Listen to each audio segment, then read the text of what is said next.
guilty, not guilty. 합리적 의심.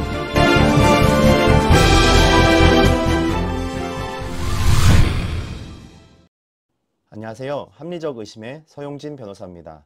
오늘 사기죄 관련 9번째 에피소드, 명의 좀 빌려줘봐, 피해 없이 돈 벌게 해줄게, 명의 대여 사기 제목으로 시작하겠습니다. 타인 명의를 대여해 사업하다가 세금을 체납하여 그 타인, 즉 피해자, 명의 대여자에게 체납 세금을 부담하게 한 경우 사기죄가 인정될까요? 검찰 측의 공소사실을 보겠습니다. 피고인은 여자친구에게 내가 경비 용역업체 운영을 하려고 한다. 사업자 명의를 빌려주면 아무런 피해가 없도록 하고 네가 원하는 카페를 하게 해주겠다라고 말을 했다라는 거고요.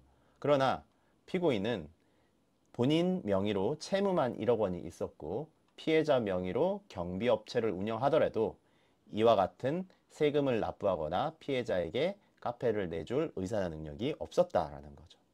그럼에도 불구하고 피고인은 피해자 명의를 대여받아 경비용역업체를 운영하면서 부가세 등 총 4,200만 원의 세금을 체납하고 같은 금액 상당의 재산상 이익을 취득하였다라는 겁니다. 자, 이에 대해서 판결, 피고인 무죄가 나왔습니다. 참 안타깝죠. 이런 경우는 흔히 볼 수 있습니다. 명의 대여로 인해서 피해를 입은 피해자들이 이와 같은 사기죄로 형사 고소하는 경우가 있는데요. 법원은 법리에 따라서 피고인 무죄, 그 이유는 뭘까요? 참으로 억울한 사안인데요.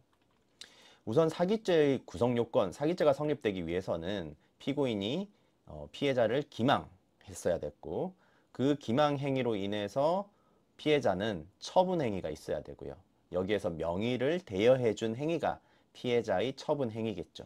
그리고 피고인의 기망 행위와 피해자의 처분 행위 사이에 인과관계가 있어야 됩니다. 즉 피고인의 기망 행위로 인해서 피해자가 해당 처분 행위, 이 사건에서는 명의를 대여한 행위를 했었어야 됐다라는 거죠. 그런 경우에 사기죄가 인정이 되는데요. 이와 관련된 내용은 우리 에피소드 7과 8, 8번째에서 자세히 살펴봤었죠.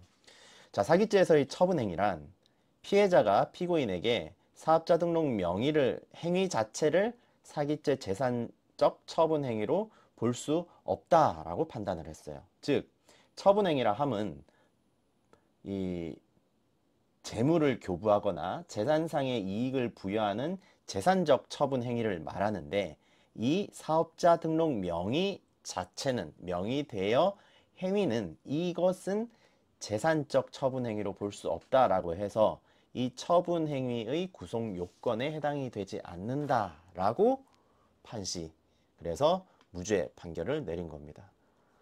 이거 참 억울하죠. 피해자 입장에서는 명의 대여하고 억울하게 세금 체납, 세금 납부할 의사와 능력이 없었음에도 불구하고 남의 이름 가져다가 그렇게 세금 체납해놓고 이렇게 도망간 경우에 그걸 사기죄로 형사 처벌로 의율할 수 없다라는 게 좀 법리상 이제 이 사기죄의 처분행위 법리상 어렵다라는 내용입니다. 네.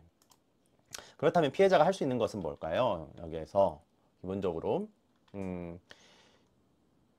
굉장히 중요하죠. 실제로 제가 이제 공인회계사 세무사다 보니까 이 조세 소송도 많이 하게 되는데요. 내가 실제 운영한 사업자가 아니다. 그래서 나는 이 세법상 실질과세 원칙에 따라서 나는 세금 부담 의무가 없다. 실질적인 운영자인 그 남자친구, 걔가 부담해야 된다라고 세무서하고 다퉈야 되는 거죠. 세무서를 설득을 해서 이 본인에게, 이 지금 피해자에게 부과된 세금 처분 취소를 구해야 되는데, 여기서 가장 중요한 거는 기간이 중요하다는 거죠. 제가 이 강의 녹음하기 전에, 바로 직전에도 의뢰인하고 상담한 건이 실질과세 원칙에 따라서 그때는 이제 본인 아버지가 이 아들 명의 사업 명의를 받아서 이제 운영을 하고 체납세금이 2억 3천이에요. 예, 그런데 그 기간이 한참 도과했습니다. 그거는 처분 등 안날로부터 90일 이내에 이의를 제기해야 되는데 제가 상담한 건은 21년이었어요. 예, 그래서 이거는 실질과세 원칙에 따라서 과세 처부 취소를 구할 때는 안날로부터 90일, 3달 이내에 해야 된다. 네.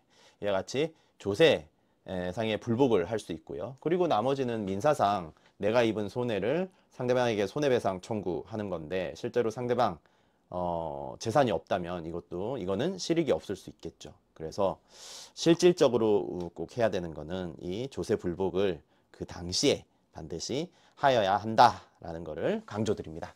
네, 오늘은 명의대여 사기에 대해서 살펴보았습니다. 여러분에게 도움이 되셨길 바라고요. 저는 다음 에피소드에서 찾아뵙겠습니다. 감사합니다. 서용진이었습니다.